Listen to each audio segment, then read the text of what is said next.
খুবই প্যানিক করেছিলাম পরীক্ষা শুরুর আগে প্যানিক হয়েছিল ফার্স্ট এক্সামের আগে। দেন কি হবে কিনা অনেক ইয়ে ছিল। সব স্যারদের মা বাবার ভালোবাসা, সব স্যারদেরও খুব আশা ছিল যে হয়তো র্যাঙ্ক করবো। আমি নিজেও কনফিউজ ছিলাম যে কি হতে পারে। দেন যখন ফার্স্ট আমার হোপ ছিল যে কিছু তো একটা করে দেখাতে পারবো, দেন যখন থার্ড ইয়ে হলো, সত্যি খুব আনন্দ লাগছে যে কিভাবে পড়াশোনা? পড়াশোনা আমি বেশি সিরিয়াস ভাবে অত পড়ি না। আমি যেটুকু পড়তাম অ্যাটেন্টিভলি পড়তাম, বেশিক্ষণ পড়তাম পারি না। আমি এক জায়গায় মানে কিছুক্ষণ পড়তাম, আবার খেলতাম, আবার পড়তাম, এমনি করে আমার চলতো। এই রেজাল্ট কি এক্সপেক্টেড ছিল? ছিল আমি এক্সপেক্ট করেছিলাম যে 690 অ্যাভাব হবে। আমার নিজের দোষে 3 নাম্বার ভুল হয়েছে। আমি 697 এর অ্যান্সার করে দিয়ে এসেছিলাম, সেখানে 695 পেয়েছি। হ্যাঁ, বলছি কি কি ভালো লাগে পড়াশোনা ছাড়াও?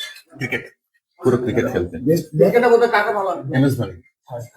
কি খেলাটা? হ্যাঁ, আগামী দিনে স্বপ্ন কি আছে? ইঞ্জিনিয়ারিং। কতগুলো প্রাইভেট টিচার ছিল? 7টা 8টা সন্ধে। কতক্ষণ ধরে পড়াশোনা করছেন? তার কোনো ঠিক নেই, কোনোদিন হয়তো 4 ঘন্টা হয়েছে, 5 ঘন্টা, 8 ঘন্টা, এমনি। তার সাথে আমার বাঁকুড়া আকাশে পড়তাম, তার একটা অবশ্যই ক্রিকেট হয়েছে।